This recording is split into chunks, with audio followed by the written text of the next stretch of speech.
సరే అసలు లేదు. రైట్. సరే ఒకసారి మస్తాన్ రావు గారితో మాట్లాడదాం. మస్తాన్ రావు గారు గుడ్ ఈవినింగ్ అండి. Good evening. సరే వాళ్ళ అభిప్రాయాలు ఏమైనప్పటికీ మీరు ఎలా చూస్తారు? లోకేష్ ప్రస్థానాన్ని కావచ్చు, మహానాడులో ప్రధానంగా ఇది ఒక డెసిషన్ తీసుకోబోతున్నారనేటువంటి ఒక చర్చ ప్రధానంగా నడుస్తుంది. ఆయన వర్కింగ్ ప్రెసిడెంట్గా చేసి పార్టీ బాధ్యతలు పూర్తి స్థాయిలో అప్పగించాలని కార్యకర్తలు కూడా అదే కోరుకుంటున్నారని. ఎందుకంటే ఇటీవల కాలంలో లోకేష్ ఎక్కడైనా సభలకు వెళ్ళినా కానీ ఎక్కడికి వెళ్ళినా కానీ ఆయన్ని ముఖ్యమంత్రిగా కావాలని కిందనటువంటి కార్యకర్తలు పదే పదే నినాదాలు చేస్తున్నారు. మరి ఇక్కడ వాళ్ళ వర్గమే చెప్పిస్తుందో లేకపోతే కార్యకర్తలు మనస్ఫూర్తిగా చెప్తున్నారనేది మనకు తెలియదు, కానీ నినాదాలు అయితే వినిపిస్తున్నాయి. మీరు ఎలా చూస్తారు? లోకేష్ భవిష్యత్తు కానీ లేకపోతే లోకేష్ పార్టీ బాధ్యతలు తీసుకుంటే పార్టీ భవిష్యత్తు కానీ ఎలా ఉండబోతోంది ఏంటి? Good evening. ఫోర్ సైడ్ వీక్షకులకు, విజయభాస్కర్ గారికి, రామారావు గారికి కూడా.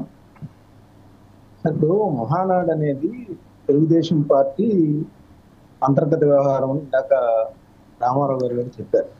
సో అంతర్గత వ్యవహారం అయినప్పుడు వాళ్ళ పార్టీ కార్యకర్తలు, నేతలు, సీనియర్ 43 ఏళ్ళ నుంచి ఉన్న వాళ్ళు కూడా ఉన్నారు. ఇప్పుడు కూడా మహానాడులో 7 సార్లు ఎమ్మెల్యే కూడా ఉన్నారు. వాళ్ళందరూ కూడా ఈరోజు యువకుడైన లోకేష్ కి పార్టీ నాయకత్వ బాధ్యతలు అప్పగిస్తే బాగుంటుందని బహిరంగంగా చెప్పారు. రామానాయుడు గారు చెప్పారు, నిమ్మల రామానాయుడు గారు, డోలా బాల వీరాంజనేయ స్వామి గారు చెప్పారు, జీవి ఆంజనేయులు గారు చెప్పారు, కమలాపురం నుంచి నేను కృష్ణ చైతన్య రెడ్డి గారు చెప్పారు. ఇంకా చాలా మంది కూడా ఈరోజు వాళ్ళు కోరుకుంటున్నారు. ఏంటి అంటే అసలు ఆల్రెడీ నేననేది ఏంటంటే పార్టీ అధ్యక్షుడికి ఎంత ప్రాధాన్యత ఉంటుందో జనరల్ సెక్రటరీకి అంతే ప్రాధాన్యత.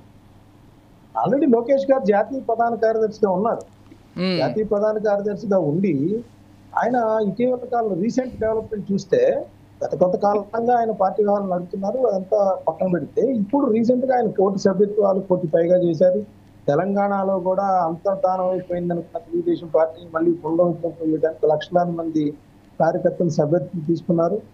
ఆ కార్యకర్తలకు సంబంధించి బాగోగులు కానీ, వాళ్ళు ఎవరైతే చనిపోయి ఉంటారో వాళ్ళ పిల్లలకి సంబంధించి ఎడ్యుకేషన్ కానీ, ఎన్టీఆర్ చేస్తున్నారు, ఇవన్నీ కూడా ఆయన హెలికాప్టర్ మొత్తం ఆయనే చూస్తున్నారు. ఆల్రెడీ ఆయన పార్టీకి సంబంధించి అన్ని విధాలు పనిచేస్తున్నారు. అధ్యక్షుడిగా, జాతీయ అధ్యక్షుడిగా చంద్రబాబు నాయుడు గారు ఉన్నప్పటికీ కూడా క్షేత్రస్థాయిలో వర్కర్స్ అంతా జరుగుతుంది అంతా కూడా లోకేష్ గారి నేతృత్వంలో అనేది బహిరంగ రాస్తున్నారు.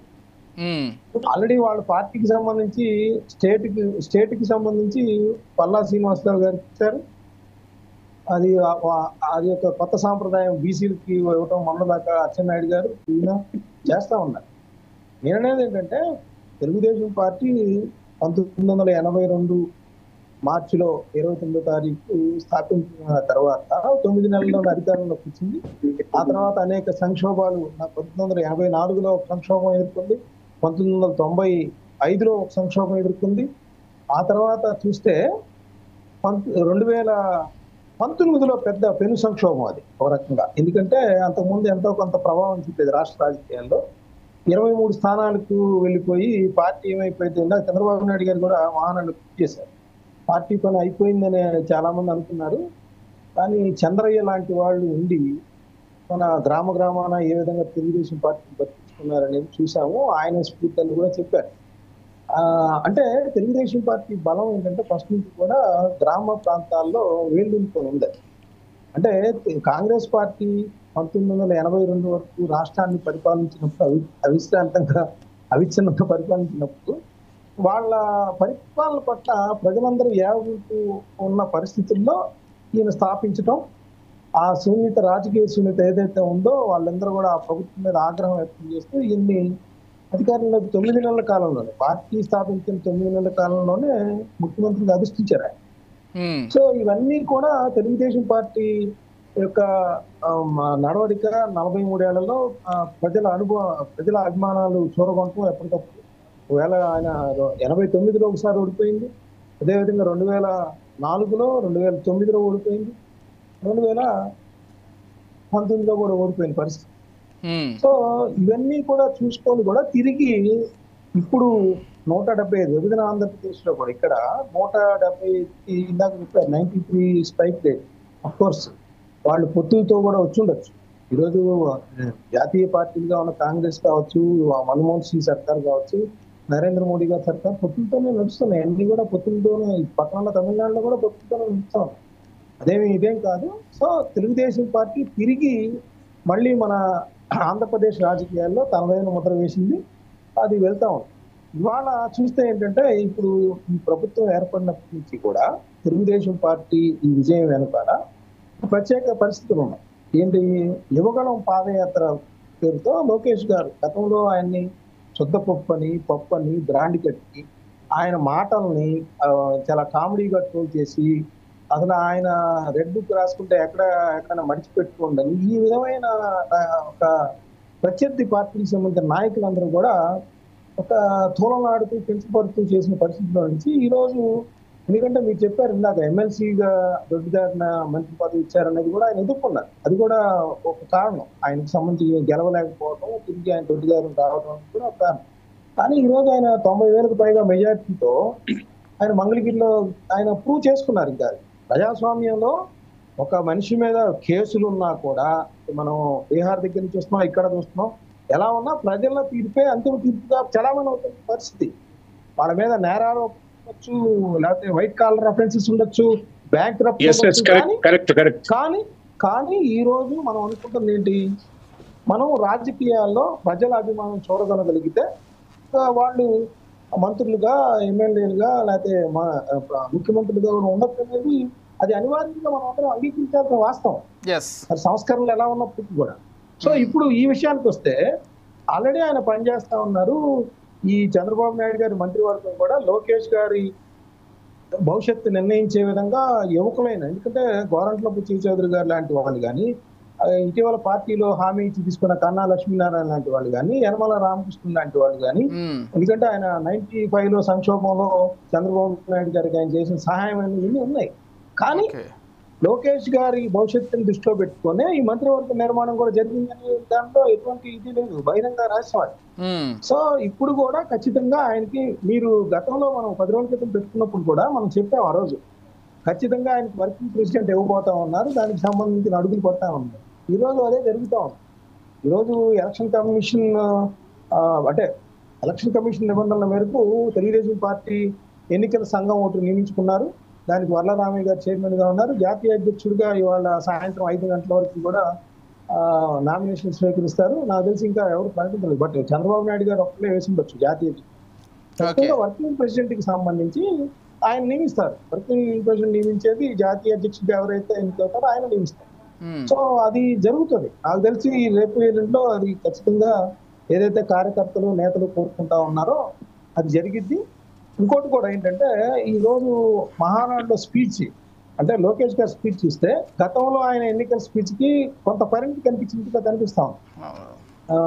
నాయకులు, కార్యకర్తలు, వాళ్ళకి సంబంధించిన వ్యవహారాలు, పార్టీని ఎలా ముందుకు తీసుకెళ్లాలనేది ఆయన చెప్తా వచ్చారు.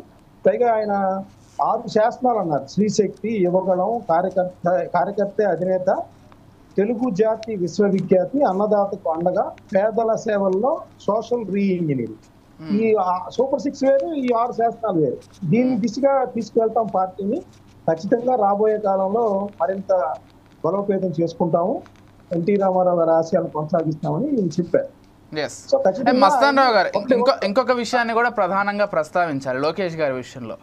గతంలో ఏ పార్టీ ఉందా లేకపోతే ఆయన కార్యకర్తల కండగా ఇదంతా పక్కన పెడితే, లోకేష్ మాత్రం ఆయన ప్రసంగించిన ప్రతిసారి పార్టీ కార్యక్రమాలకు సంబంధించి కార్యకర్తల విషయంలో చాలా నిక్కచ్చిగా ఉన్నాం, కార్యకర్తలు చాలా జాగ్రత్తగా చూసుకుంటాం, వాళ్ళకి ఇన్సూరెన్స్లు కావచ్చు, లేకపోతే వాళ్ళపైన ఎవరైనా చేవేసినా కానీ ఊరుకునే ప్రసక్తి లేదు, కార్యకర్తల్ని చాలా జాగ్రత్తగా చూసుకుంటామంటూ ఆయన పదే ఉద్ఘాటిస్తున్నారు. అంటే పార్టీ కార్యకర్తలకు సంబంధించి ఆయన వే ఆఫ్ ఎక్స్ప్రెషన్ అయితే చాలా క్లియర్ కట్గా ఉంది. సో దీన్ని కూడా మెచ్చుకోవాల్సి ఉంటుందేమో. ఇప్పుడు అన్ని పార్టీల నాయకులు కూడా కార్యకర్తలు బాగా చూసుకుంటారు, నేను కాదనట్లేదు, కానీ ఈయన ఆ విషయాన్ని పదే హైలైట్ చేస్తూ అయితే వస్తున్నారు. కాదండి, ఇప్పుడే కాదు, జగన్మోహన్ రెడ్డి గారు మాస్ లీడర్ అని అందరూ అంటారు. ఆయన మాస్ లీడర్ తగ్గ స్థాయిలో, అంటే అది ప్రజాస్వామ్య పరంగా కొంత అబ్జెక్షన్స్ ఉన్నప్పటికీ ఆయన గతంలో మీరు ఎలక్షన్స్ ముందు ఒక వాగ్దానం లాగా ఆయన పిలిపించారు, గమనించే ఉంటారు. ఏంటంటే, ఈ ప్రభుత్వం అరాచకాలు అన్యాయాలు చేస్తూ మీ మీద ఎన్ని కేసులు అయితే పెట్టించుకోండి, ఎక్కువ కేసులు పెట్టించుకున్న వాళ్ళు వాళ్ళకి ప్రయారిటీ ఇస్తామని, అంటే కేసుల్ని ఎదుర్కోండి, మీరు ఈ ప్రభుత్వం వైఎస్ఆర్సీపీ ప్రభుత్వం అంటే తగ్గకండి అని, ఉత్సాహం ఇవ్వడానికి నేను జస్ట్ గుర్తు చేస్తాను ఆయన అన్నది. సో ఇంకోటి కూడా చెప్పాడు అదే రీతిలో మేము రెడ్ బుక్ రాస్తా ఉన్నాం, ఎవరైతే చట్ట వ్యతిరేకంగా ఈ ప్రభుత్వంలో ఉన్నారో అధికారులు కావచ్చు నేతలు కావచ్చు, మేము అధికారంలోకి వస్తే కనుక చట్ట వ్యతిరేకంగా ఉన్న వాళ్ళని చట్టబద్ధంగా న్యాయస్థానాలు బోర్డులు ఎక్కించి వాళ్ళకి శిక్ష పడేలా చేస్తామని కూడా చెప్పారు ఆ రోజు. ఆ రోజు అందరూ కూడా ఆయన్ని కొద్దిగా హాస్యాస్పదంగా తీసుకున్న పరిస్థితి. కానీ ఈ రోజు అదే నిజమైంది. జగన్మోహన్ రెడ్డి గారితో సహా నిత్యం రెడ్ బుక్ గురించి మాట్లాడాల్సినటువంటి పరిస్థితి తెచ్చారు ఈ రోజు. ఇంకొకటి సార్, ఒక హాఫ్ మినిట్ నేను కంప్లీట్ చేస్తాను తప్పకుండా. ఇప్పుడు రామారావు గారు వారసత్వం అన్నప్పుడు ఆయన ఆ పార్టీ కూడా వేరు చూపిస్తారు. ఇప్పుడు జగన్మోహన్ రెడ్డి గారు ఎంపీగా పోటీ చేస్తానన్నప్పుడు వివేకానంద రెడ్డి గారు పడిన ఆవేదన అంతా కూడా ఆయన కూడా బయట అందరికీ చెప్పారు, అన్ని పేపర్లో వచ్చింది, నన్ను బలవంతం చేశారని. ఒకటి. రెండవది ఏంటంటే ఒక పార్టీ అధినేతగా జగన్మోహన్ రెడ్డి గారు ఉన్నప్పుడు ఇంకో మహిళలు పెట్టచ్చు కదా, వాళ్ళ అమ్మగారిని ఎందుకు పెట్టుకున్నారు గౌరవాధ్యక్షురాలుగా? చెప్తారా సమాధానం? లేదు కదా.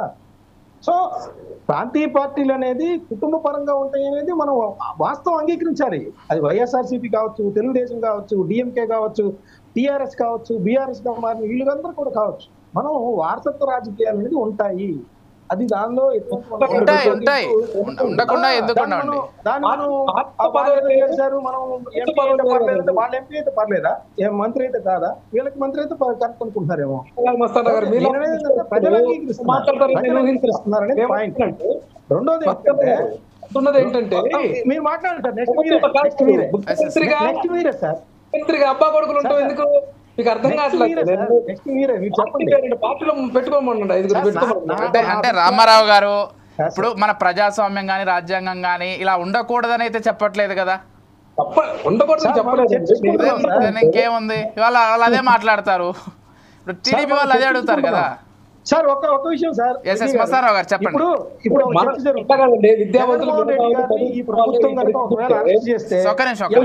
మస్తానరావు గారు కంక్లూడ్ చేసిన తర్వాత మాట్లాడు. మస్తానరావు గారు చెప్పండి అర్థమయ్యేలా. సార్ విజయ్ గారు, ఈ ప్రభుత్వం కనుక జగన్మోహన్ రెడ్డి గారిని అరెస్ట్ చేస్తే గతంలో లాగా షర్మిల గారు లేరు, విజయలక్ష్మి గారు లేరు, ఎవరని పేరు వస్తుంది చెప్పండి, మీరు చెప్పండి. అఫ్ కోర్స్ భారతి గారు వారు కూడా చెప్తారు అదే మాట. మరి ఏంటి లేరా సమర్థులు లేరా? రామచంద్రారెడ్డి గారు ఉన్నారు, పెద్దిరెడ్డి గారు ఉన్నారు, బొత్స సత్యనారాయణ గారు ఉన్నారు, వాళ్ళ పేర్లు ఎందుకు రావు? అదే కదా. వీళ్ళ పార్టీలో మాత్రం ఇప్పుడు రామ్మోహన్ నాయుడు కావచ్చు, లేకపోతే పరిటాల శ్రీరామ్ కావచ్చు, యంగ్ లీడర్స్ ఉన్నారు, లేఖలు కాదు. ఏ పార్టీ అయినా ప్రాంతీయ పార్టీల్లో కుటుంబ పరిపాలన ఉంటది, అది మనం అది అంగీకరించాలని వాస్తవం అని చెప్తున్నా నేను. అవును, నేషనల్ పార్టీల్లో ఇప్పుడు జవహర్లాల్ నెహ్రూ, ఇందిరాగాంధీ, రాజీవ్ గాంధీ, రాహుల్ గాంధీ ఇప్పుడు ప్రతిపక్ష నాయకుడు. విజయ్ భాస్కర్ గారు అంటే ఒక సామాన్య మనిషిగా లేకపోతే సామాన్య సిటిజన్ గా నేను చెప్పేది ఏంటంటే దీనికి భిన్నంగా జరగాలని కోరుకుంటున్నాం మేమందరం. కుటుంబ రాజకీయాలు కాకుండా వాళ్ళు రావద్దు అని చెప్పట్లేదు, ఇతరులకు కూడా అవకాశం ఇస్తే బాగుంటుంది అనేది నా అభిప్రాయం. మీకు ఒక విషయం చెప్తా, నేను చెప్పండి. పెద్దలు మస్తానరావు గారిని రిక్వెస్ట్ చేస్తున్నా, ఒక్క నిమిషం చెప్పండి. పెద్దలు మస్తానరావు గారిని రిక్వెస్ట్ చేస్తున్నా, ఒక్క నిమిషం. పోతే నేను ఉత్తర కొరియాకి వెళ్ళా ప్రపంచ మహాసభకి. కామ్రేడ్ కిమ్ ఇల్ సంగ్ ఆ దేశాన్ని 49 సంవత్సరాలు పరిపాలించాడు. మళ్ళా వాళ్ళ అబ్బాయి వచ్చాడు, ఆయన 19 సంవత్సరాలు 17 సంవత్సరాలు పరిపాలించాడు. మళ్ళా వాళ్ళ అబ్బాయి వచ్చి ఇప్పుడు తొడగొడుతున్నాడు. 3 తరాలు అనమాట. ఆ దేశాన్ని మొత్తం 1948 లో స్వాతంత్రం పొందిన విజయ్ భాస్కర్ గారు, ఇప్పటిదాకా మీరు ప్రపంచంలో ఇన్ని దేశాలు ఉండగా వారసత్వ రాజకీయాలు ఉన్నటువంటి దేశాన్ని ఎగ్జాంపుల్ గా తీసుకోవడం ఎందుకు? ఒక అమెరికాని తీసుకోండి, ఒక యూకేని తీసుకోండి, ఇవి ఎగ్జాంపుల్స్ గా తీసుకోండి. కొరియానే ఎగ్జాంపుల్ గా తీసుకోవాల్సిన అవసరం ఏముంది? మన చేతుల్లో లేదు, అది ప్రజల ఆకాంక్షల మేరకు ఆయా దేశాల్లో ఉండే ప్రజలు ఒకే కుటుంబం నుంచి రాజకీయాలు చేయాలనేటువంటి విషయాన్ని ఎవరు అంగీకరిస్తారు? ఏ ప్రజలు అంగీకరిస్తారు? హార్డ్ కోర్ కార్యకర్తలు అంత అభిమానం ఉంటే అంగీకరిస్తారేమో, కానీ సామాన్య ప్రజానీకం ఎవరు కావాలనుకుంటారు ఒకే పార్టీ నుంచి కావాలని? ప్రతి సామాన్యుడు కూడా లీడర్ గా ఎదగాలనేటువంటిదే కదా మన రాజ్యాంగం యొక్క స్ఫూర్తి. రాజశేఖర రెడ్డి గారి కుటుంబంలో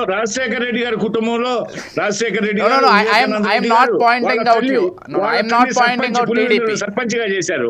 వాళ్ళ తల్లి పులివెందుల సర్పంచ్ గా I do agri I'm not targeting TDP alone. ఇక్కడ అన్ని పార్టీలు అలాగే ఉన్నాయి, అన్ని పార్టీలు అలాగే ఉన్నాయి, అన్ని పార్టీలు అలాగే ఉన్నాయి. సరే, అన్ని పార్టీలు, not just TDP, not just TDP. సరేలేండి, అంశం అనవసరంగా డైవర్ట్ అవ్వద్దు. కానీ ఎస్ మస్తాన్ రావు గారు, ఫైనల్ గా లోకేష్ గారి చేతికి పగ్గాలు వెళ్తే, లేకపోతే ఆయన పార్టీ వర్కింగ్ ప్రెసిడెంట్ గా ఉంటే పార్టీ మరింత అభివృద్ధి చెందే అవకాశం ఉందా, లేకపోతే సంక్షోభం లాంటి స్థాయికి వెళ్ళే అవకాశం ఉందా? అసలు మీ అభిప్రాయం ఏంటి, మీరేంటి చెప్తారు?